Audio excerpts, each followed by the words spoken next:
रुपए की बुक आती है, लेकिन वो आपको हजारों लाखों रुपए की वैल्यू देती है। तो पैसा लगाने से पहले आपको ये पक्का करना है, if you don't face those challenges, you will feel disappointed, frustrated. If you are not aware कि आपके फाइनेंशियल ऑब्लिगेशंस क्या-क्या होने वाले हैं। दोस्तों, आज के वीडियो में आपका जो है स्वागत है मेरे पॉडकास्ट में, जिसका नाम है पॉडकास्ट विद इवान चैनल। तो दोस्तों, जो है आज के वीडियो में हम लोग जानने वाले हैं कि जैसे कि पहले के वीडियो में फोर्थ पॉडकास्ट में हम लोग जाना था देवांग राजा सर के साथ कि कैसे जो है स्टार्टअप फंडिंग ली जाती है, पर अभी जानेंगे कि स्टार्टअप फंडिंग आ तो गई पर यूटिलाइज कैसे करेंगे। तो आज के वीडियो हम लोग जानेंगे। तो आज के वीडियो में जो है प्रमोद जैन सर से हम लोग जो है मिलने वाले, उनसे उनके बारे में थोड़ा बता देता हूँ मैं आप लोगों को, जिससे आपको उनके बारे में और पता चल जाए। तो दोस्तों जो है पहले तो जो है 2004 से पहले दोस्तों जो है आरसेलर मित्तल में काम करते थे। मित्तल जो कि जायंट है, king of the steel company है दोस्तों, स्टील है। और जो है उसके साथ साथ जो है अलग अलग चीजें जो है पियागो कंपनी में उन्होंने जॉब करी। फिर उसके बाद जो उन्होंने 2004 में अपना जो है ट्रैक चेंज करा, और फिर उसके बाद जो है उन्होंने अलग अलग चीजें करने लगे, जैसे कि उन्होंने अभी जो है एक बिजनेस कोच है दोस्तों, और जो है वो 50 से भी ज्यादा कंट्रीज में कोचिंग दे चुके हैं दोस्तों। और जो है अलग अलग चीजों में उनको इंटरेस्ट है, और 20 साल से भी ज्यादा का जो है उनके पास प्रोफेशनल जो है एक्सपर्टीज है दोस्तों। तो आज के वीडियो में जो है प्रमोद जैन सर जो है मतलब मेरे जैसे ही एक मैराथन रनर है, उन्होंने जो साइकिलिंग कर चुके हैं 50,000 किलोमीटर, और जो है एथलेटिक्स मतलब रनिंग मैराथन्स जो भाग चुके हैं 7,000 किलोमीटर, और उनको जो है टेनिस, स्क्वैश और जो है गोल्फ जो है खेलना पसंद है दोस्तों, और प्राणायाम, योगा, मेडिटेशन ये सब चीजें जो है करते हैं। और 2 बुक के जो है ऑथर भी है प्रमोद जैन सर। तो प्रमोद जैन सर आप कैसे हैं?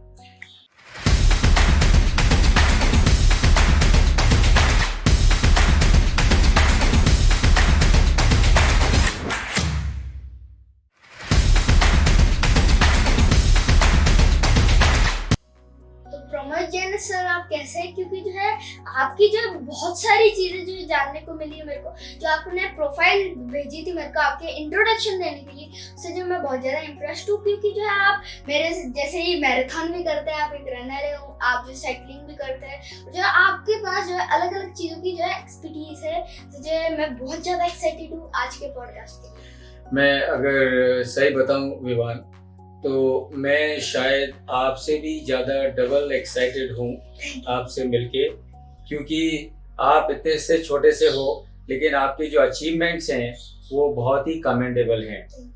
आप 90 बुक्स पढ़ चुके हो, और मैराथन दौड़ते हो, दुनिया भर के कॉम्पिटिशन में भाग लेते हो, and you are sprinter.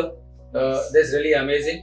So I am doubly excited to be with you on this podcast, and I'm really speaking. I'm going to learn a lot of things from you, while I'm also going to share whatever little that I know.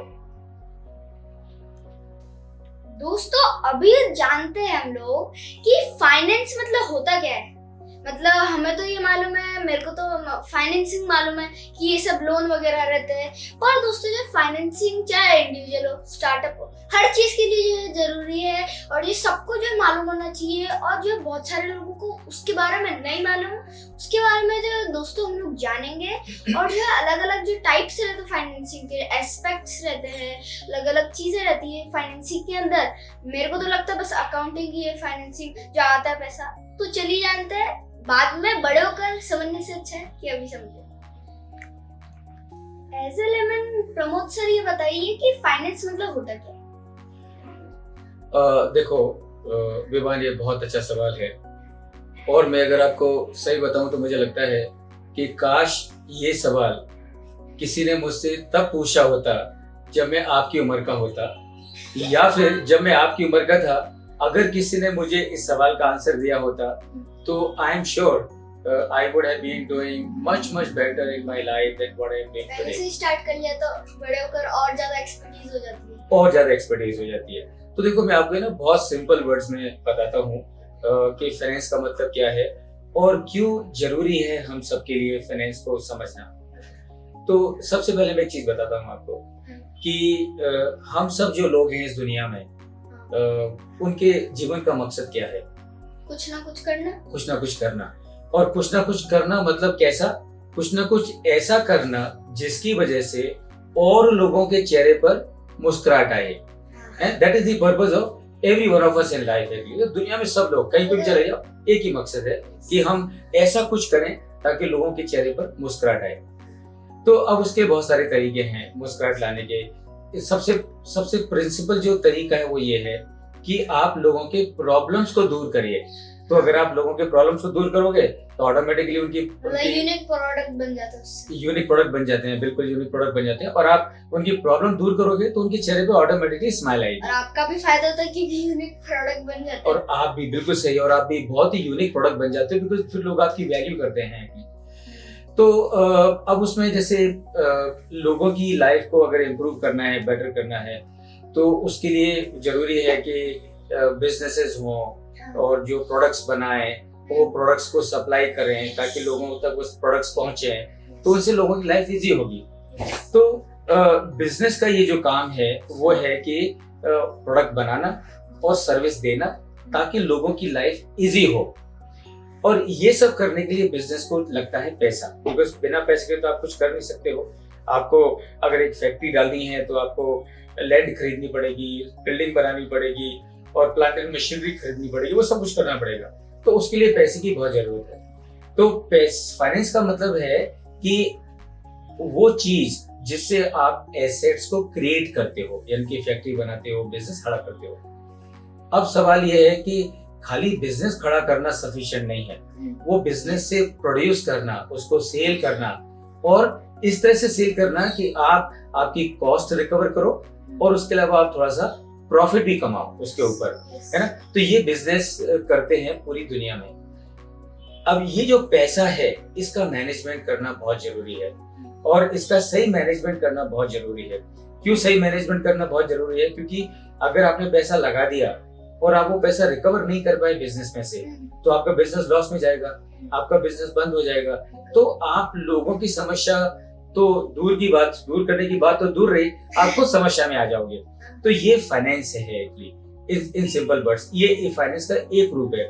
अब इसको और भी तरीकों से समझ सकते हैं, जैसे कि हम सब लोग हैं, अभी आज जैसे आप हो, है ना, तो आपके पापा को कुछ पॉकेट मनी देते होंगे शायद, तो वो आपको वो जो पॉकेट मनी है आपको क्या करना है? आपको ये करना है कि ये जो पॉकेट मनी पापा जी मुझे देते हैं मैं इसका कैसे अच्छे से अच्छा इस्तेमाल करूं, है ना। तो जैसे आप बुक्स खरीदते हो, ये बहुत बढ़िया इस्तेमाल है, क्योंकि बुक्स से क्या होता है, 100 रुपए की बुक आती है लेकिन वो आपको हजारों लाखों रुपए की वैल्यू देती है, नॉलेज देती है। So this is finance to begin with. मेरे को एक क्वेश्चन है कि मतलब बस ऐसा ही रहता है कि मतलब पैसा लेना पैसा देना ऐसा ही रहता है कि मतलब एक अकेले चीज रहती है उसको फाइनेंस बोला जाता है कि सारी चीजें जो पैसे के अंदर आ जाती है उसको बोला जाता है? हाँ, एक्चुअली अगर देखा जाए तो जहां पर आप पैसे का इस्तेमाल करते हो दैट इज फाइनेंस। और दुनिया में जितनी भी ट्रांजैक्शन, जितनी भी चीज हम करते हैं सब पैसे से इन्वॉल्व होती है ना। तो हम मार्केट जाते हैं, कुछ खरीदते हैं तो पैसा देते हैं, है ना, कपड़े खरीदते हैं तो पैसा देते हैं, बुक खरीदते हैं तो पैसा देते हैं। तो सबसे प्रिंसिपल चीज जो आपकी उम्र पे सब लोगों को आपके थ्रू मैं बताना चाहूंगा, जो आप जितने भी आपके व्यूअर्स हैं उनको, कि सबसे बड़ी चीज ये है कि अगर आपको फाइनेंस को समझना है तो सबसे पहली चीज है कि जब भी आप पैसा खर्च करो, 1 रुपया भी खर्च करो, तो दिमाग में एक सवाल लेके आओ कि ये जो मैं 1 रुपया खर्च कर रहा हूँ, क्या एक रुपए के खर्चे से मैं 2 रुपए का फायदा करूंगा, 3 रुपए का फायदा करूंगा, 4 रुपए का फायदा करूंगा? इन्वेस्टमेंट, करेक्ट है ना। तो आप जो भी पैसा खर्च करते हो उसको इन्वेस्टमेंट के तरीके से, अलग-अलग शेयर मार्केट, म्यूचुअल फंड, हाँ शेयर, आप जैसे आप शेयर मार्केट में जा सकते हो, म्यूचुअल फंड में जा सकते हो। तो जो भी आप अपना पैसा कहीं लगाते हो तो पैसा लगाने से पहले आपको ये पक्का करना है कि ये जो मेरा पैसा है ये मुझे रिटर्न दे। कितना रिटर्न? जो कि मेरे इन्वेस्टमेंट से बहुत ज्यादा हो। दोस्तों अभी मैं आपको बता देता हूँ जो मैंने समझा। तो जो फाइनेंसिंग मतलब रहता है कि अलग अलग चीज, जो कि आप पैसा ले रहे हो, पैसा दे रहे हो, आप कोई चीज खरीद रहे हो बिजनेस के लिए, आप कोई चीज बेच रहे हो, कोई भी कॉन्ट्रैक्ट हो, सारी चीजें मिला के जो फाइनेंस होता है। तो अभी मेरे को एक क्वेश्चन है प्रमोद सर कि फाइनेंस और अकाउंटेंट के बीच में क्या डिफरेंस है? Oh wow, that's really a very good question, Vivaan. तो ठीक है, मैं आपको बताता हूँ कि पहले तो ये कि फाइनेंस और अकाउंटिंग में क्या फर्क है। तो देखो, फाइनेंस और अकाउंटिंग में फर्क ये है कि फाइनेंस का मतलब होता है पैसे को मैनेज करना, और अकाउंटिंग का मतलब होता है उस पैसे का रिकॉर्ड रखना कि आपने कितना कमाया, कितना आपने खर्च किया, कितना आपने सेव किया, कितना आपने इन्वेस्ट किया, वो उसका रिकॉर्ड रखना, दैट इज अकाउंटिंग। और आप जो पैसा कमा रहे हो और उसको खर्च कर रहे हो, उसको यूज कर रहे हो, इन्वेस्ट कर रहे हो, दैट इज फाइनेंस एक्चुअली। तो अब देखो, मैं आपको बताता हूँ कि अगर हमको फाइनेंस को समझना है तो हम फाइनेंस को दो एंगल से समझ सकते हैं। Number one, we look at from the perspective of individuals, right. So जैसे हम सब लोग हैं, तो उनके एंगल से हम फाइनेंस को समझ सकते हैं। और दूसरा एंगल है उसको समझने के लिए बिजनेस के एंगल से, कि बिजनेस के एंगल से फाइनेंस को कैसे समझा जाए। तो सबसे पहले मैं आपको बताता हूँ इंडिविजुअल के एंगल से, यानी हम सभी के एंगल से। तो देखिए, हम सब लोग जो इस दुनिया में हैं, हमारे ऊपर काफी सारी जिम्मेदारियां हैं। हमारी फैमिली, जब हम बड़े हो जाते हैं तो हमारी फैमिली होती है, हमारे पेरेंट्स होते हैं, बच्चे होते हैं, रिलेटिव्स होते हैं, भाई बहन होते हैं। तो एक हमारी रिस्पॉन्सिबिलिटी होती है कि हम अपने फाइनेंस को इस तरह से मैनेज करें कि हमारे पूरे परिवार की जो लाइफ है और जो लिविंग स्टैंडर्ड है वो अच्छा होना चाहिए। क्या मतलब है इसका मतलब ये है कि सबसे पहले तो हमको ये पक्का करना होता है कि हम इनफ कमाएं। वी शुड अर्न इनफ, यानी कि हम हमारी नॉलेज को, हमारी कैपेबिलिटीज को, हमारी कॉम्पिटेंस को, हमारी एबिलिटीज को इतना स्ट्रॉन्ग करें कि हम ज्यादा से ज्यादा पैसा कमा सकें। सो पहले जो फाइनेंस का मतलब है, पहली बात है पैसा कमाना, है ना। जितना ज्यादा आप कमा सकते हैं, और ऑफ कोर्स जब मैं बोलता हूँ जितना ज्यादा कमा सकते हैं, इसका मतलब क्या है, अच्छे तरीके से, ईमानदारी के तरीके से, है ना। सी आप एक एग्जाम्पल बने लोगों के लिए कि देखो उसने इतना पैसा कमाया और पूरा ऑनेस्टी से कमाया, है ना। तो पहली चीज तो वो होगी। अब दूसरी चीज ये कि आपने जो पैसा कमाया, अब देखिए समय तो हमेशा एक जैसा नहीं होता है। आज समय अच्छा है, कल को कुछ प्रॉब्लम हो सकते हैं, कोई बीमारी हो सकती है, या कोई नेचुरल कैलेमिटी हो सकती है, या और किसी तरह की इवेंचुअली हो सकती है। तो फाइनेंस का दूसरा मतलब ये है कि अपने आप को फ्यूचर के कंटिजेंसीज के लिए तैयार रखना, यानी कि आप अपने पास जो आप कमा रहे हो उसको तरीके से खर्च करो। कि इसका मतलब क्या है, एक अच्छे लिविंग स्टैंडर्ड के साथ में जियो, और फिर सेव करो, बचा के रखो, जैसे बाहर के बिजनेसमैन भी करते हैं, बिल्कुल जैसे बाहर के बिजनेसमैन करते हैं, बिल्कुल। और पैसा बचा के रखो। क्यों बचा के रखो? कि नंबर वन, वो जब आप पैसा बचाओगे तो आपको उसके ऊपर और रिटर्न मिलेगा, है ना। जैसे अगर आप पैसा बचाते हो और बैंक में रखते हो, या म्यूचुअल फंड में रखते हो, या कंपनी के शेयर्स में रखते हो, तो आप देखोगे कि उसमें क्या होगा कि आपको रिटर्न मिलता है, तो आप उसको पैसा और आपका पैसा बढ़ता है। दूसरा, दुनिया तो दुनिया है, संसार तो संसार है ना, इसमें कुछ भी हो सकता है। और हम देखते हैं कुछ होता है, कितने लोग हैं बीमार हो जाते हैं, कितने लोग हैं उनको और किसी तरह की प्रॉब्लम आती है, कोई फाइनेंशियल डिफिकल्ट आती है। तो ऐसे समय में अगर आपके पास में पैसा है तो आप वो डिफिकल्टीज को बड़े आराम से मैनेज कर पाते हो, तो ये उसको पार कर पाते हो। तो ये सेकेंड एस्पेक्ट है to manage, second aspect of finance. So number one, individual के हिसाब से पैसा कमाओ। नंबर टू, पैसे को सेव करो। और क्यों सेव करो? ताकि कल को आपकी कुछ कंटिजेंसी होती है, या कल की आपकी जो जरूरतें हैं, है ना, तो उसके लिए आपके पास में जब वो जरूरतें पैदा होंगी उस समय आपके पास में सफिशिएंट पैसा होना चाहिए। तो इंडिविजुअल के हिसाब से फाइनेंस का है ये मतलब। तो प्रमोद सर, मेरे माइंड में क्वेश्चन है कि फाइनेंस और फाइनेंसिंग में इंडिविजुअल के हिसाब से क्या डिफरेंस है? वाह, अगेन विवान, बहुत बढ़िया सवाल पूछा आपने। तो देखो, मैं आपको बताऊं कि फाइनेंस और फाइनेंसिंग में क्या फर्क है। तो फाइनेंस का तो अर्थ हम समझ चुके हैं कि उसका मतलब है बहुत पैसा कमाना, अच्छे तरीके से पैसा कमाना, उसको सेव करना, ताकि फ्यूचर में आपको जरूरत पड़े तो आप उसको इस्तेमाल कर सकें। फाइनेंसिंग का मतलब क्या है? फाइनेंसिंग का मतलब ये है कि जैसे for example, as an individual you would like to purchase a car, you would like to buy a new house, so it is possible that you may not have enough money for buying that house or buying that car. So what you can do, So if someone is already working, he is earning a salary, Yes. or he is in business, and in Okay. business he is earning income. Yes. So what he can do, he has to do the financing of the house. That means उसको वो घर खरीदने के लिए पैसे का बंदोबस्त करने की जरूरत है. तो फाइनेंसिंग का मतलब है पैसे का बंदोबस्त करना. In simple words, financing means to, जैसे अलग अलग चीजों, share market, mutual fund, loans, ऐसे. हाँ, तो वो जो है शेयर मार्केट के जो म्यूचुअल फंड हैं और जो अलग अलग इंस्ट्रूमेंट्स हैं, वो इन्वेस्टमेंट के लिए है. यानी कि आपके पास में पैसा, जो पहले बात करी कि आप जो पैसा कमाओ उसको सेव करो. सेव करने का मतलब क्या है कि आपको उनको अच्छी जगह पे इन्वेस्ट करना है. तो आप उसको शेयर मार्केट में इन्वेस्ट कर सकते हैं. लेकिन याद रखिए, शेयर मार्केट में इन्वेस्ट करने के लिए आपको उसका थोड़ा नॉलेज होना बहुत जरूरी है ना. तो अगर नॉलेज नहीं है तो investing share markets can be risky. आप म्यूचुअल फंड में इन्वेस्ट कर सकते हो, तो वो इन्वेस्टिंग करना हो गया.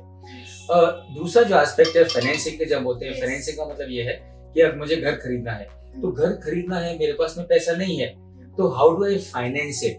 यानी कि वो जो मुझे घर खरीदना है उसका जो, उसके जो पैसा चाहिए, वो पैसे का बंदोबस्त मैं कैसे करूं. That is the meaning of financing. So how can I do the financing. I can go to a bank and take a loan from them. So when I am taking a loan from a bank for buying a car or buying a new house, that is the meaning that I am financing my house or my car actually. So this is the difference between the finance and financing. तो हमें प्रमोद से बताइए कि individual और businessman के लिए एक ही financing और फाइनेंस रहता है कि अलग अलग रहता है? Very nice, everyone. Again, a fantastic question. Thank you. अब देखो, मैं आपको बताता हूँ विवान कि पहली बात तो ये है कि फाइनेंस बेसिकली फाइनेंस है ना. बिजनेसमैन के लिए और इंडिविजुअल के लिए प्रिंसिपली कोई फर्क नहीं है, फॉर्म का फर्क होता है. अब जैसे मैं I like to tell you something as to how business is same for a businessman and also for an individual. I am sure you have heard of name of Dhirubhai Ambani. Yes. You have heard name of Karsan Bhai Patel. Karsan Bhai Patel is the founder of Nirma washing powder. Okay. नाम सुना है पर याद नहीं. नहीं, हाँ, correct. And you must have heard of name of Jamshedji Tata. Yes. Jamshedji Tata is the founder of the Tata Group, Yes. right? And so these are, and then you must have also heard of name of Ghanshyam Das Birla. Ghanshyam Das ji Birla group के founder हैं. तो अब देखो, ये जो चारों लोग जिनके हम अभी बात कर रहे हैं, ये चारों बिजनेसमैन हैं और बहुत ही ऊंचे लेवल के बिजनेसमैन हैं. मतलब जब मैं बोलता हूँ कि ऊंचे लेवल के बिजनेसमैन, इसका मतलब क्या है? Next level mind. Absolutely next level mind. इसका मतलब ये, इन लोगों ने अपने बिजनेस के थ्रू समाज का बहुत अच्छा किया. तो अगर हम बात करें कि बिजनेस फाइनेंस की, तो बिजनेस फाइनेंस का मतलब ये है, इंडिविजुअल फाइनेंस की हमने बात कर ली. बिजनेस फाइनेंस का मतलब ये है कि अब आप बिजनेस चला रहे हो. से फॉर एग्जांपल रतन टाटा हैं, या नारायण मूर्ति हैं, या बहुत सारे कंपनियों के डायरेक्ट प्रमोटर्स हैं. तो वो जो उनका बिजनेस चला रहे हैं, उनके बिजनेस की फाइनेंस को मैनेज करना, दैट इज बिजनेस फाइनेंस. तो इंडिविजुअल का जो है, अगर मैं हूँ प्रमोद जैन, तो प्रमोद जैन की फाइनेंस को मैनेज करना का मतलब है इंडिविजुअल फाइनेंस. और अगर रतन टाटा जी हैं, टाटा ग्रुप है, उनकी बिजनेस के फाइनेंस को मैनेज करना है, इसका मतलब बिजनेस फाइनेंस. फॉर्म अलग हो जाता है. फॉर्म अलग हो जाता है, बिल्कुल सही, फॉर्म अलग हो जाता है, लेकिन प्रिंसिपल सेम है. क्या प्रिंसिपल सेम है?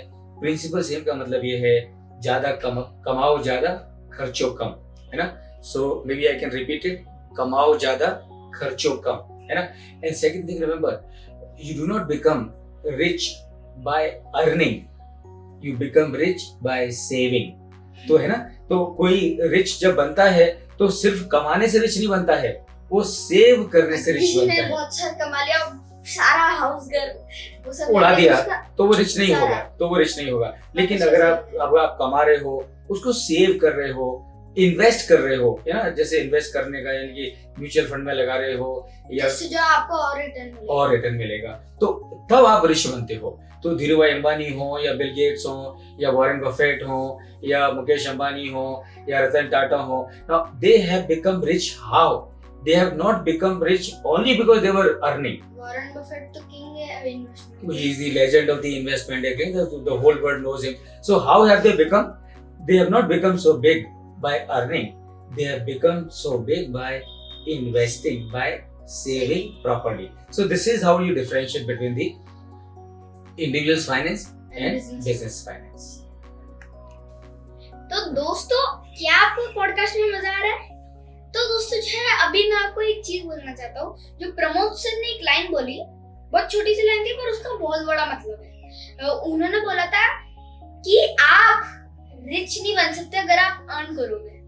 आप रिच जब भी बन सकते हो जब आप सेव करोगे अपना पैसा और अच्छी जगह जो है सही जगह इन्वेस्ट करोगे, जब जाकर जो आप अर्न करोगे। क्योंकि जो आपने अगर बहुत सारा पैसा ले लिया, लॉटरी लग गई आपकी, फिर इसके जो आपने गाड़ी ले ली, घर ले लिया, ये सब अलग अलग चीजें कर ली, फॉरेन घूम कर आए, पैसा जेब में है ही, अभी क्या करोगे? तो उसको जो है रिच नहीं बोला जाता।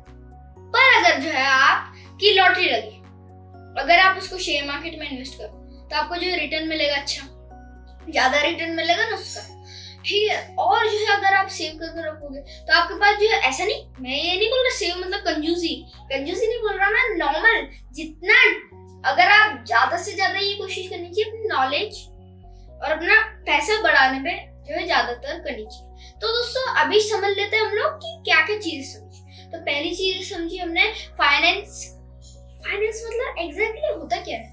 फिर इसके बाद फाइनेंसिंग और अकाउंटिंग का डिफरेंस समझा हमने। फिर इसके बाद फाइनेंसिंग और फाइनेंस के बीच में क्या डिफरेंस रहता है।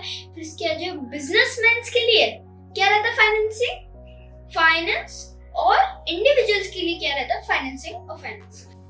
तो अभी प्रमोद सर, मेरे माइंड में एक क्वेश्चन है कि मैंने बुक्स पढ़ी है, वीडियोस बनाया, अलग अलग केस स्टडीज देखी है, बनाया है उसके वीडियोस। तो उसके अंदर एक बहुत कॉमन नाम रहता है फाइनेंशियल मैनेजमेंट। तो उसका मतलब क्या होता है? बहुत बढ़िया विवान, बहुत ही सुंदर। अब हम इसको भी दो तरीके से समझेंगे। Financial management from the perspective of an individual and financial management from the perspective of businessman. अब देखो, financial management from the perspective of an individual का मतलब क्या है? उसका मतलब ये है कि a person is going to live life of 70, 80, 90 years. Yes. And as he progresses in his life, तो जैसे जैसे वो बड़ा होता है, Yes. उसकी जो फाइनेंशियल नीड्स हैं, they keep on changing, है ना, बढ़ जाती हैं. They will rise up to a point, Yes. and maybe they would start declining beyond a point. So that can happen. Yes. So financial management individual के लिए सबसे पहला स्टेप ये है टू बिकम अवेयर कि Yes. अगले 30 साल 40 साल में मेरे फाइनेंशियल ऑब्लिगेशंस क्या क्या होने वाले हैं। फ्यूचर प्लानिंग है, ठीक है। तो अगर हम जैसे एग्जांपल दे के बात करें तो कोई स्टूडेंट है जो कि ग्रेजुएशन पोस्ट ग्रेजुएशन करके बाहर निकल रहा है and now he is entering into a job. So उनके financial obligation, because that is the right point, you know, when you enter your first job, that is the right time when you must start doing the financial management as an individual. तो अब उसको क्या करना है? उसने post graduation किया, MBA किया, CA किया, डॉक्टर बना, इंजीनियर बना, आर्किटेक्ट बना, जो भी उसने किया, और वो अब जॉब ले रहा है। तो अब उसके लिए जरूरी है ये प्लान करना कि मेरे अगले 30-40 साल किस तरह से जाने वाले हैं, है ना, अलग अलग तरीके से। बिकॉज वो next 30-40 years for this person, a lot of things are going to change. What is going to change? After few years he'll get married. Age बढ़ जाएगी, मैरिज हो जाएगी, और उनकी जो फाइनेंशियल असेट्स और जो उनको खर्च करनी पड़ेगी क्योंकि जो ज्यादा एज्ड हो जाएंगे। Absolutely. That is number 1. And number 2, उनकी मैरिज होगी और फिर उनके बच्चे होंगे, उनके बच्चे बड़े होंगे तो बच्चों की एजुकेशन करनी पड़ेगी। एजुकेशन होने के बाद में आपको ग्रेजुएशन हो सकता है वो इंडिया में पढ़े। ग्रेजुएशन के बाद में आजकल हर बच्चा चाहता है कि वो अब फर्दर एजुकेशन के लिए अमेरिका जाए, अलग जाए, हार्वर्ड जाए। तो वो उसके लिए कितना खर्च होने वाला है। अच्छा, फिर बाद में उन बच्चों की भी शादियां होंगी तो उसमें भी पैसा लगेगा। तो ये, और फिर उसके बाद ये फॉर दिस जेंटलमैन जो आज कॉलेज से बाहर निकल के जॉब ले रहा है, after 30-40 years he will retire. So retirement के बाद his source of income will become zero, but he has still a life for 20-30 years. So वो 20-30 साल उसने कैसे अपनी पूरा विजन चाहिए। विजन चाहिए उसको। आई थिंक विवान आपने ना बहुत अच्छी तरह से उसको सम अप कर दिया। इंडिविजुअल के हिसाब से फाइनेंस प्लानिंग का मतलब और फाइनेंशियल मैनेजमेंट का मतलब क्या है कि इंडिविजुअल ने अपना एक विजन रख के चलना चाहिए कि आज मैं कॉलेज से बाहर निकल के जॉब ले रहा हूँ, मैं 25 इयर्स का हूँ, I will be retiring at the age of 30-60, तो मेरे पास 35 इयर्स है, 35 इयर्स तक मैं कमाऊंगा, तो ये 35 इयर्स में मेरे क्या क्या फाइनेंशियल ऑब्लिगेशंस होने वाले हैं, और 30 इयर्स के बाद जब मैं कमाना बंद कर दूंगा तब मेरे क्या ऑब्लिगेशंस होने वाले हैं। तो वो चीज, वो जो ऑब्लिगेशंस हैं आज की तारीख में, उन सब की प्लानिंग करना और उस प्लान को एग्जीक्यूट करना is the financial management from the perspective of an individual.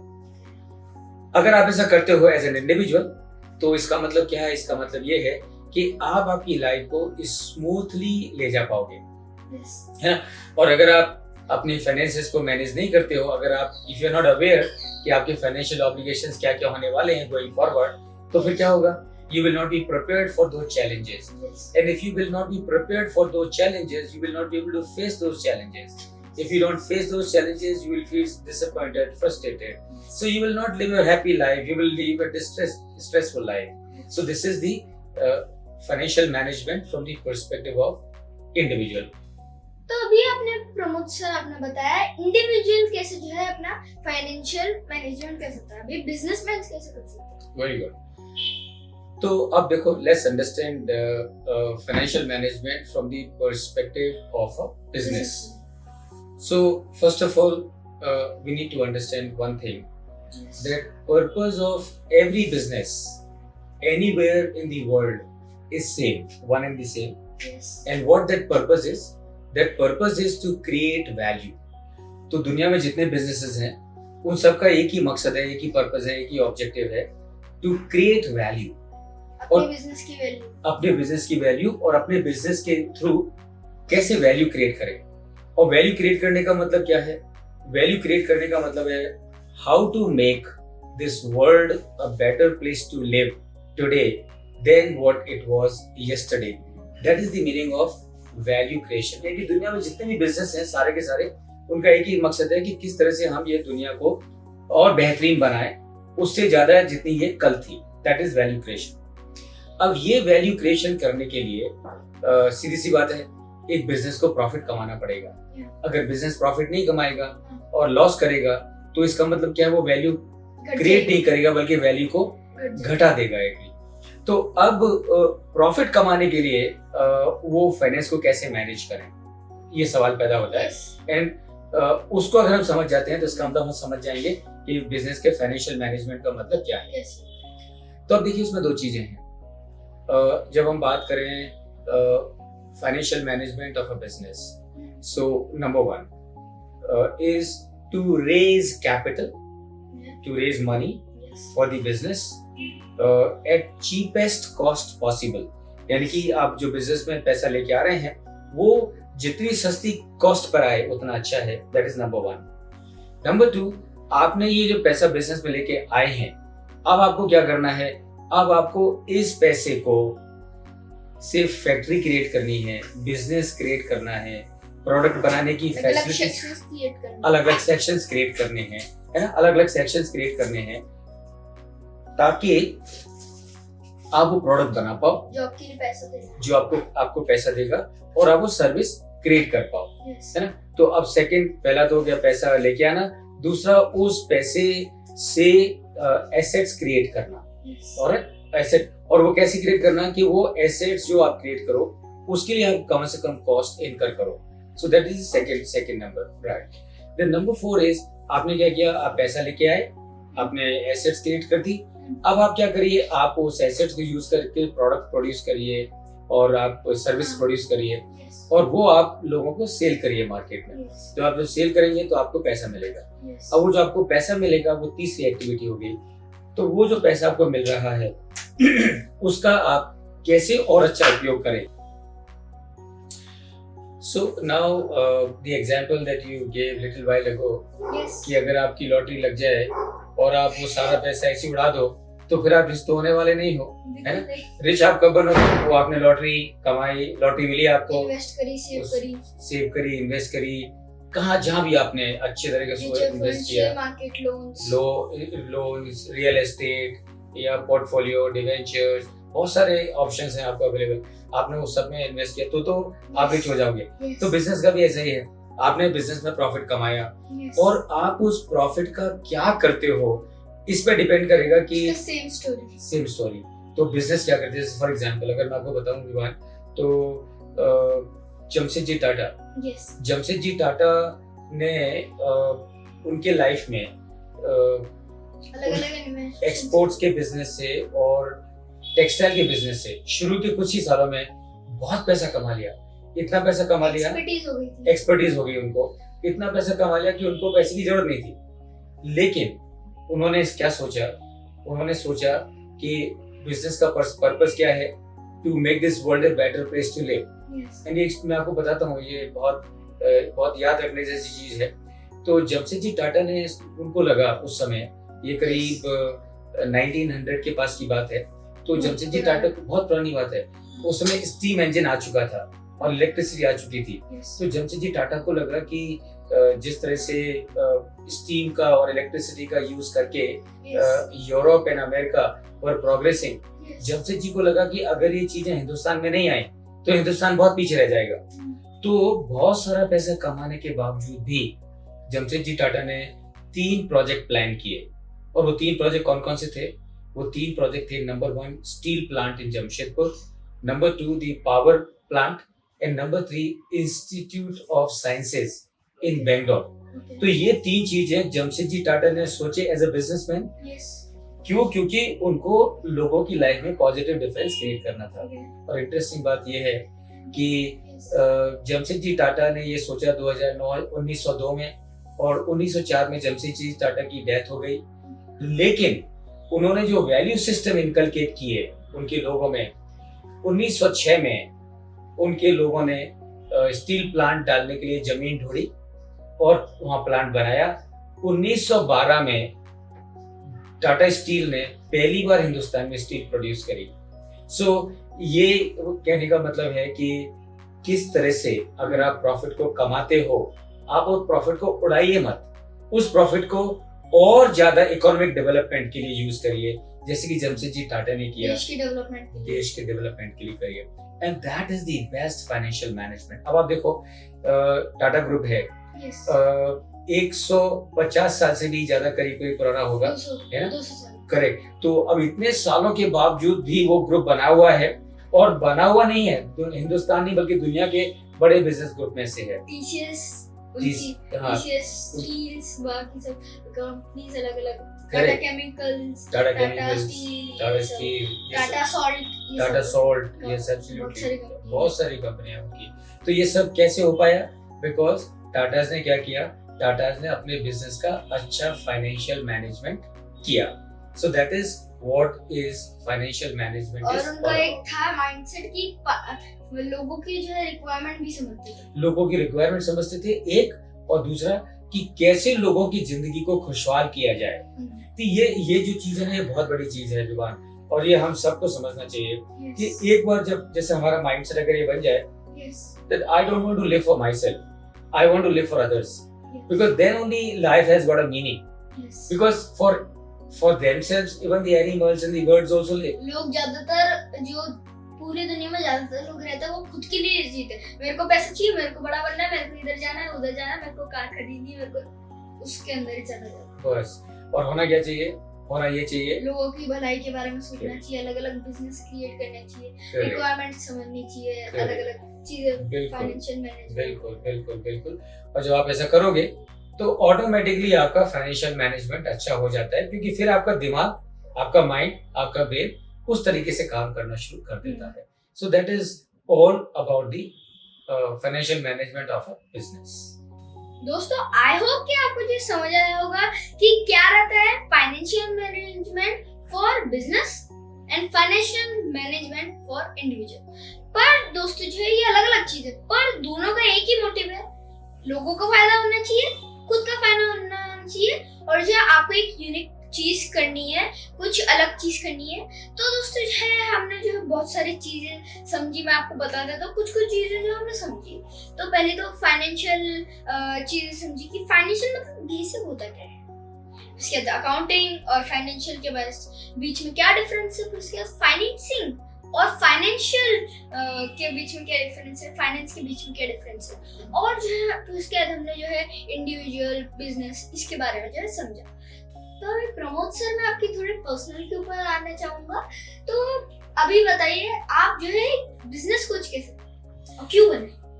Yes Vivan, it's a very very good question that you have asked. Thank you. और मैं आपको बताऊं कि ये क्वेश्चन मेरे लिए बहुत अहमियत रखता है, क्योंकि इस क्वेश्चन की वजह से हम लोग बहुत सारे जो एस्पायरेंट्स हैं पूरी दुनिया में, जो अपनी यंग हैं और अपनी लाइफ में ऊपर आना चाहते हैं, लेकिन उनको बहुत सारे फियर हैं और वो फियर की वजह से वो हिम्मत नहीं कर पाते हैं और एक कदम आगे नहीं बढ़ा पाते हैं।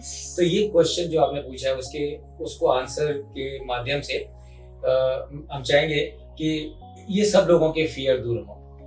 तो मैं आपको बताऊं कि जब मैंने बीकॉम किया, जब मैंने ग्रेजुएशन किया, तो जैसे सब लोगों के मन में होता है, मेरे मन में भी ये था कि करियर के लिए क्या किया जाए। तो मेरे पास में उस समय दो ऑप्शन थे, और वो दो ऑप्शन थे कि मैं एक तो MBA करूं या फिर CA करूं। तो मेरे CA मतलब चार्टर्ड अकाउंटेंट है ना, तो CA मतलब चार्टर्ड अकाउंटेंट। और मालूम है CA का फुल फॉर्म क्या है? CA का फुल फॉर्म है come again, come again, come again, keep coming again and again. Because CA का जो एग्जाम है वो ऐसा होता है कि उसमें कुछ लोगों को बहुत सारे अटेम्प्ट लग जाते हैं पास होने में।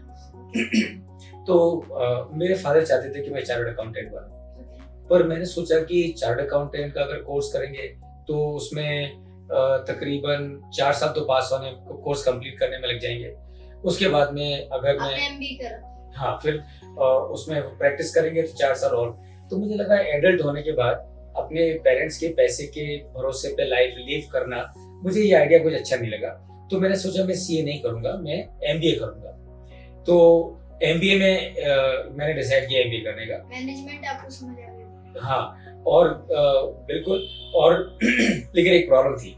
क्या प्रॉब्लम थी? कि मेरी जो एजुकेशन थी पहले क्लास से लेके BCom तक वो पूरी हिंदी मीडियम से थी, और MBA का मतलब पूरी इंग्लिश। तो वो एग्जाम को पास करना मुश्किल था, लेकिन मैंने बहुत मेहनत करी और लकीली मैं पूरा इंग्लिश सीखी, कोशिश करी इंग्लिश सीखने की। और भगवान की कृपा से मैं symbiosis institute of business management जो पूना में है, वहाँ मुझे एडमिशन मिल गया। वो बात हो गई कि लगन से काम करो तो सब चीज मिलती है। बिल्कुल, लगन से काम करो तो सब चीज मिलती है। लगन से लगन से काम करो तो भगवान भी मिलते हैं, ऐसा कहते हैं। तो फिर मैंने कोशिश करी, मैं पास हो गया और मैं पूना आया। और जब मैं पूना आया तो मेरा पहला दिन था MBA की क्लास में। बाहर बहुत जोर की बारिश हो रही थी, पूरे पूना में जून का महीना था, बहुत जोर की बारिश हो रही थी। और मैंने सोचा नहीं, बारिश हो रही है तो होने दो, और मैं पूरा भीगा हुआ था। मैंने कहा परवाह नहीं, पहला दिन है क्लास का, तो आज की क्लास तो बिल्कुल नहीं छोड़नी है। तो मैं क्लास में जाके बैठा। तो मैं बहुत खुश था कि मेरा MBA में एडमिशन हुआ है पूना में। लेकिन शाम होने तक वो मेरी खुशी पूरी गायब हो गई। क्यों गायब हो गई? मेरी क्लास में 60 बच्चे थे और 60 बच्चों में से 59 were from English medium and I was the only one who was from Hindi medium. And वो सारे के सारे एकदम फर्राटेदार इंग्लिश में बात कर रहे, और जैसे जैसे वो फर्राटेदार इंग्लिश में बात करते गए, कॉन्फिडेंस आपका, मेरा कॉन्फिडेंस एकदम गिरते गिरते 0 हो गया एक्चुअली। तो मुझे लगा नहीं यार, ये तो मैं गलत जगह पे आ गया, तो मुझे तो वापस राजस्थान जाना चाहिए। और अच्छा, राजस्थान से हाँ, मैं राजस्थान से रहने वाला हूँ। हाँ, तो मैंने मेरा कॉलेज अजमेर से किया और मैंने मेरा स्कूलिंग जयपुर से किया। तो शाम होते होते मैं बहुत थक गया, बहुत नर्वस हो गया। तो अगले दिन मैं हिम्मत करके बाहर आया। मेरा मन नहीं था कि कॉलेज जाऊं, मेरा मन था कि मैं राजस्थान वापस चला जाऊं, पर मैं हिम्मत करके आया और कॉलेज में आया। Second day life was even more difficult for me, क्योंकि सेकेंड डे सबको मालूम पड़ गया कि Pramod is not so good in English, so that means my life was even more miserable. अच्छा, ऐसा नहीं था कि I could not speak English. I could write English, I could understand English, I could speak also in English, provided I was alone. अगर मैं अकेला होता तो इंग्लिश में बात कर सकता था, लेकिन सबके सामने नहीं.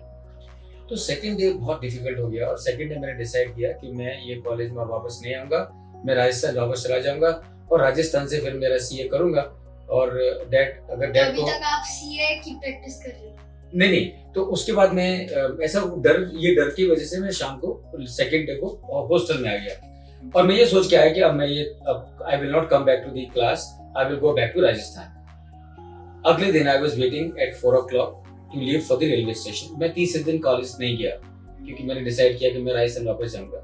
तो मैं शाम को 4 बजे मेरी ट्रेन के टाइम होने का वेट कर रहा था. तो जैसे ही 4 बजे और मैंने मेरा बैग और मेरा बॉक्स उठाया, तो मुझे एक जोर का करंट जैसा लगा. पूरे शरीर में एक बिजली सी कौंध गई, और अंदर से एक आवाज आई विवान कि देख भाई, तू आज ये मैदान छोड़ के जाना चाहता है ना, तो जरूर जा, लेकिन एक याद रख, तू जिंदगी में कुछ भी बन जाना, you will never be able to forget कि one day you had run away. मतलब तुम जिंदगी में कुछ भी कर लेना, कुछ भी बन जाना, लेकिन अपने माथे से ये कलंक कभी धो नहीं पाओगे कि तुम एक दिन मैदान छोड़ के भागे थे. तो मुझे लगा यार बात तो सही है, हम लाइफ में मेहनत करेंगे और कहीं ना कहीं तो पहुंच ही जाएंगे, और लेकिन कभी भी ये याद तो बनी रहेगी कि मैं एक दिन सिम्बायोसिस से मैदान छोड़ के भागा था. तो मैं पूरा पसीना हो गया, फुल्ली कंप्लीटली परस्पायरिंग हेवीली. कुर्सी पे वापस बैठ गया, मैं बैग छोड़ दिया. मैंने कहा बात तो सही है.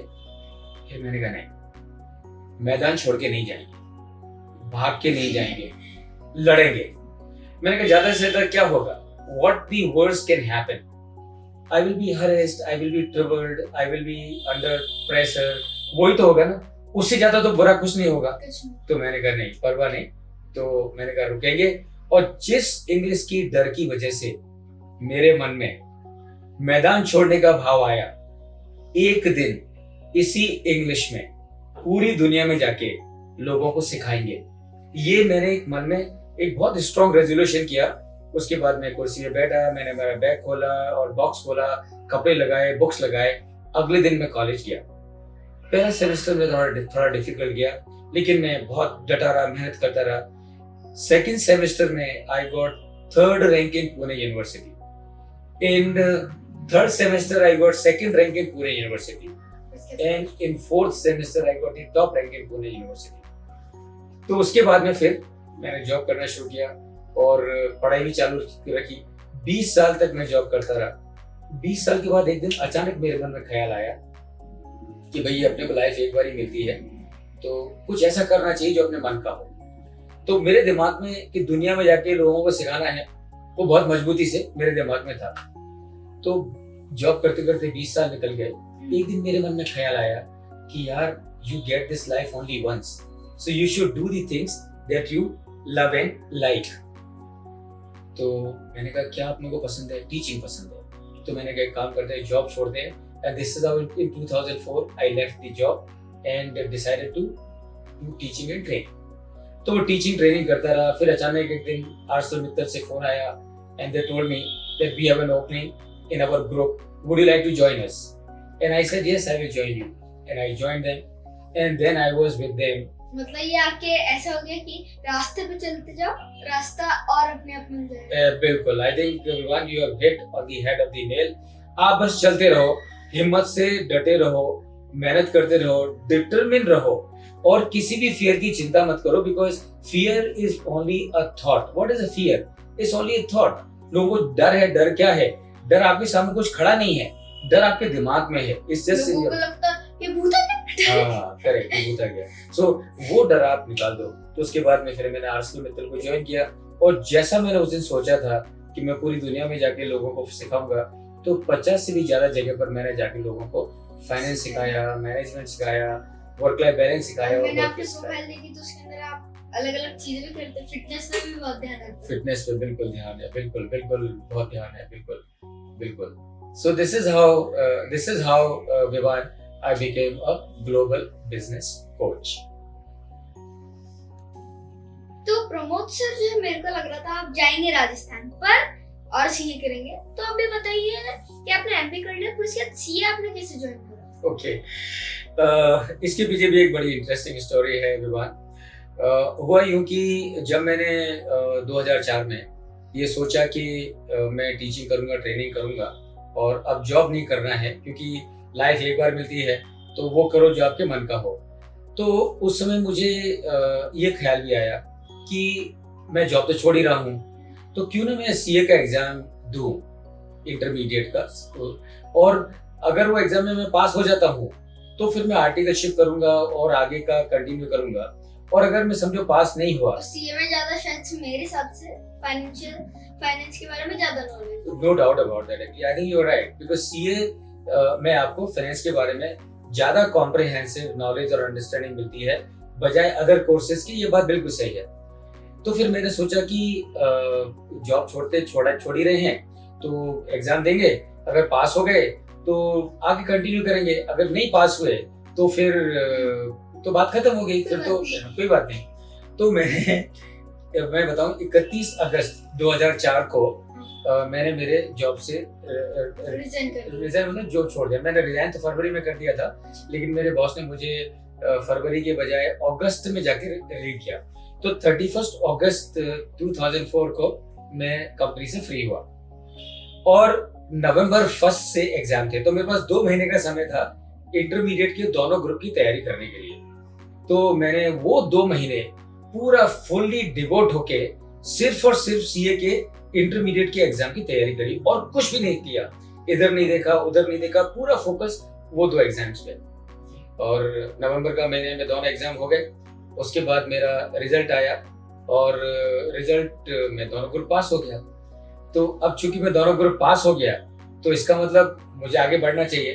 तो फिर मैंने कहा ये तो अच्छी बात है, फिर मैंने उसको परसू किया और बाद में जो फाइनल के ग्रुप थे वो भी मेरे दोनों एक साथ निकल गए और इस तरह से मैं चार्टर्ड अकाउंटेंट हो गया। So this is the story as to how I became a chartered accountant. अच्छा, मैं क्यों चार्टर्ड अकाउंटेंट बना, इसके पीछे भी एक कारण है विवान। और वो कारण क्या है? वो कारण ये है कि मेरे पास है ना बहुत सारी डिग्रियां हैं, एमबीए हूँ, कंपनी सेक्रेटरी हूँ, कॉस्ट अकाउंटेंट हूँ, सीएफए हूँ, पीजीडीएफए हूँ। तो लोगों को लगता था कि मैं चार्टर्ड अकाउंटेंट भी हूँ। तो कई बार लोग मुझे इनवाइट करते थे प्रोग्राम देने के लिए, तो वो इंट्रोड्यूस करते थे कि please meet chartered accountant Pramod Jain, और जो कि मैं नहीं था। I was not a chartered accountant that time. तो मुझे ये लगा, मैंने कहा सब लोगों को लगता है कि मैं चार्टर्ड अकाउंटेंट हूँ, तो क्यों ना मैं चार्टर्ड अकाउंटेंट बन जाऊँ। तो this is how I thought to become a chartered accountant. आपकी प्रोफाइल में भी स्टार्टिंग में ऐसा लिखा था सीए प्रमोद जैन। हां, CA Pramod Jain, correct, CA Pramod Jain. So this is how I become a chartered accountant. तो अभी आपने जो है दावा करा था कि बीच में बोला था कि आर्सेलरमित्तल की कंपनी से कॉल आया आपको एग्जाम बीच में आपने बोला था, तो आपको कैसे आया वो? मतलब आपने बोला था कि मेरे को जॉब चाहिए, कोई रिक्वायरमेंट आपने बोला था कि ऐसे ही आ गया था उत्तर? मैं बताता हूँ विवान। देखो एक चीज है, आपने जरूर सुना होगा और उसको बोलते हैं पावर ऑफ सबकॉन्शियस। मैंने उसकी बुक पढ़ी है। हाँ, बुक पढ़ी है ना। और मैं बताऊं विवान, ये जो पावर ऑफ सबकॉन्शियस है ना, ये बहुत ही जबरदस्त है। ये बहुत ही जबरदस्त है एंड अनफॉर्चुनेटली बहुत कम लोगों को इसके बारे में जानकारी है। और चूंकि इसके बारे में उनको जानकारी नहीं है तो वो उसका फायदा उठाते नहीं है। ये पावर ऑफ सबकॉन्शियस ना ज्यादा खतरनाक है ये माइंड, कि मतलब अगर कुछ चीज आ गई ना दिमाग में, सबकॉन्शियस और कॉन्शियस माइंड के बीच में डिफरेंस था, उसके अंदर लिखा हुआ था सबकॉन्शियस माइंड की बुक के अंदर। उसके अंदर मतलब सबकॉन्शियस माइंड के अंदर आपकी रेगुलर एक्टिविटीज रहती है, तो बहुत पावरफुल है। बिल्कुल सही बात है। और आपको कुछ चीज याद रखनी है तो उसके अंदर ही जाती है, उसके अंदर ही जाती है। बिल्कुल। तो ये जो पावर ऑफ सबकॉन्शियस है बहुत ही जबरदस्त है। और मुझे with God's grace I became aware of this power of subconscious, not because somebody told me, not because I read about it. I became aware because I experienced it. And how did I experience it? As I said, कि उस दिन जब मेरे मन में एक ख्याल आया कि मैं ये एमबीए का छोड़ के चला जाऊंगा, राजस्थान जाके सीए करूंगा, उस दिन मैंने मन में बहुत ही स्ट्रांगली डिसाइड किया कि एक दिन पूरी दुनिया को इसी इंग्लिश में जाके टीच करूंगा, है ना। तो वो जो थॉट था कि पूरी दुनिया में जाके लोगों को सिखाना है, that thought was planted as a seed at my subconscious mind, and that it was so deeply planted that it kept on flowering, and one day वो पेड़ बन गया। it manifested in the form of I really delivering the program all over the world. तो ये जो आपका जो सवाल था कि आर्सलर मित्तल में मुझे कैसे आया, तो ये इसके पीछे अगर आप मुझसे पूछो तो मेरा आंसर होगा it was nothing but an outcome of power of subconscious.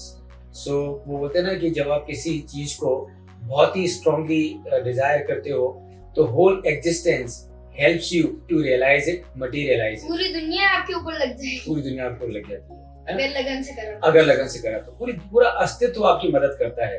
The whole एक चीज मैं आपको बताऊंगा विमान, यहाँ पर उसको बोलते हैं यथा पिंडे तथा ब्रह्मांडे, या यथा ब्रह्मांडे तथा पिंडे। क्या मतलब है इसका? इसका मतलब ये है कि जो इस ब्रह्मांड में है, जो शक्ति इस ब्रह्मांड में है, वो शक्ति आपके पास भी है, मेरे पास में भी है। इसका ये मतलब है यथा पूरी दुनिया के पास एक एनर्जी, बस उसको ढूंढना चाहिए। तो वो एनर्जी पूरे ब्रह्मांड में है और वो पूरी एनर्जी आपके पास में भी है, मेरे पास में भी है।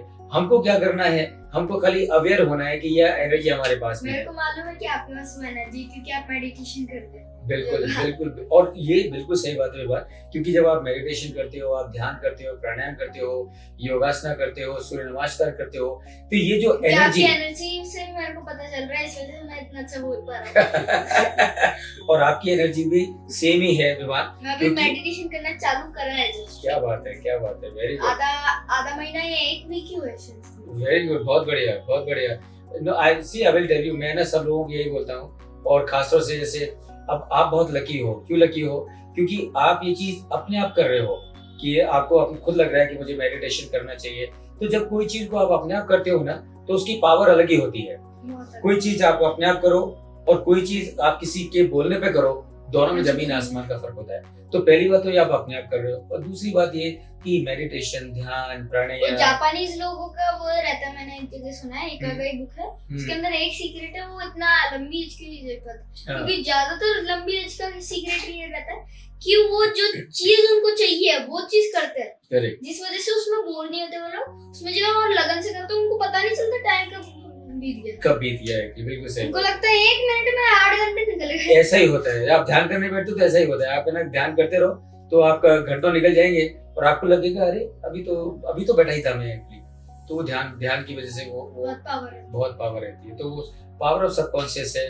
तो ये लोगों को अवेयर करना और उनको बताना वो बहुत सिंपल है। मतलब पावर ऑफ अच्छा, प्रॉब्लम क्या होती है मालूम है विवान?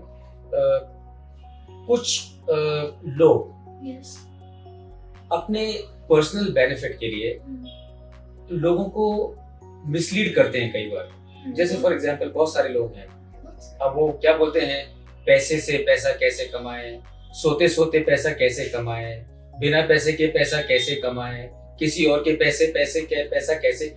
और ये जो सारे जो लोग बताते हैं और ये बोलते हैं कि ब्रह्मांड आपकी मदद करेगा ये सब करने में। अब ये है ना, ये बहुत गलत है। क्या होता है दुनिया में, जो कॉमन लोग हैं ना, वो सब रिच बनना चाहते हैं, और रिच बनने में कोई बुराई नहीं है। बस रिच बनने में एक प्रॉब्लम क्या है कि वो बिना मेहनत के रिच बनना चाहते हैं, वो प्रॉब्लम है। तो आप अगर बिना ये लगता है रिस्क बिना लाइफ होनी चाहिए, भगवान की प्रेयर करते रहते हैं। भगवान बिना रिस्क के पैसे देता है। करेक्ट। ऐसे तो इम्पॉसिबल है, ऐसे एब्सोल्युटली इम्पॉसिबल है। क्योंकि इसके बिना आपको पता ही नहीं चलेगा कि क्या पूरी दुनिया क्या रहती है। हाँ बिल्कुल। तो लोग क्या बोलते हैं, कुछ लोग जो क्या कहते हैं कि पूरे ब्रह्मांड की ताकत में हम आपको बताएंगे कैसे जागरूक करनी है। और आप देखो, ब्रह्मांड है ना, ब्रह्मांड कोई फालतू बैठा नहीं है कि ब्रह्मांड को ऐसा नहीं कि कुछ काम नहीं है इसलिए वो प्रमोद जैन की सुनेगा या विवान की सुनेगा। नहीं, ब्रह्मांड इज ऑटो पायलट, वो तो अपने आप काम कर रहा है। वो किसी ने उसको छोड़ दिया, ऑटो पायलट मोड में छोड़ दिया। वो किसी के लिए कुछ करता नहीं है। वो जो ब्रह्मांड है जिसकी हम बात करते हैं, वो ब्रह्मांड आपके अंदर है, वो ब्रह्मांड मेरे अंदर है, बस उसको ढूंढना है, बस उसको एक्टिवेट करना है। सबके अंदर है, सबके अंदर है, उसको आप एक्टिवेट करो तो आपकी आपका next mindset, next level energy हो जाएगी, नेक्स्ट लेवल एनर्जी हो जाएगी। सो this is how I got the offer from the ArcelorMittal without, मैंने उनको किसी को एक्सीडेंटली हो गया, एकदम एक्सीडेंटली हो गया, एकदम accidentally. This is how I got the offer of ArcelorMittal। तो अभी प्रमोद सर आपने अपनी बहुत सारी जो है लाइफ लेसन्स बता दी। अभी बताइए जो ArcelorMittal है, जो लक्ष्मी मित्तल है, उनके ऊपर मैंने एक वीडियो भी बनाया है मेरे YouTube चैनल पे, तो उसके अंदर मेरे को ये मालूम है शायद से कि इंडियन बोला जाता है, पर वो किधर और पैदा हुए थे, ऋषि सुनक जैसे कुछ, ठीक है। तो ये बताइए कि अभी इंडियन कंपनीज क्या कोई भूल कर रही है, क्या सीख सकते हैं ArcelorMittal की कंपनी, सॉरी लक्ष्मी मित्तल की कंपनी? हाँ बिल्कुल, बहुत बढ़िया भगवान। तो मैं आपको बताऊं कि पहली बात कि जो लक्ष्मी मित्तल हैं, जो कि ग्रुप के फाउंडर हैं, और वो जगदलपुर एक जगह है, चूरू डिस्ट्रिक्ट राजस्थान में, वहाँ से बिलोंग करते हैं। और उन्होंने उनकी जो एजुकेशन थी वो उन्होंने कैलकाटा में सेंट स्टीफन कॉलेज है शायद, वहाँ से उन्होंने उनकी एजुकेशन करी। और मैं आपको बताऊं कि उनकी टीचर चाहते थे कि वो चार्टर्ड अकाउंटेंट बने, और उन्होंने शायद थोड़ा सा वो रास्ते पे जाने की कोशिश भी करी थी, लेकिन शायद कुदरत को कुछ और मंजूर था, तो वो चार्टर्ड अकाउंटेंट बनने के बजाय बड़े बिजनेसमैन बन गए। ArcelorMittal से बहुत सारी चीजें हैं जो सीखी जा सकती हैं, जो मैंने सीखी हैं। सबसे बड़ी दो चीज अगर मैं डायरेक्टली बताऊं बिजनेस के बारे में, तो मैंने वहां से सीखा कि हाउ टू टेक डिसीजंस। अब देखो मैं बताऊं कि ArcelorMittal के पूरी दुनिया में प्लांट है, अमेरिका में है, रशिया में है, एशिया में है, पूरी दुनिया में है, मोर देन 100 कंट्रीज में। या एब्सोल्युटली। सो उनके पूरी दुनिया में ऑपरेशंस हैं।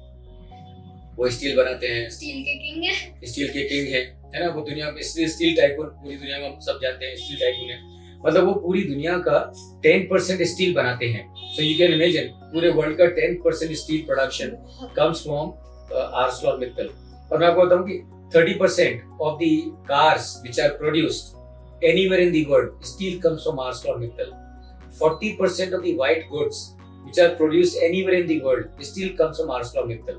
So this is how you can see the kind of value addition. मतलब उनके पास इतना बड़ा मार्केट है कि उस वजह से उनका इतना बड़ा बिजनेस बना।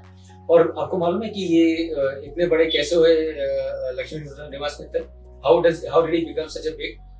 उन्होंने क्या किया, उन्होंने पूरी दुनिया में सब जगह जाके स्टील के प्लांट तैयार खरीदे।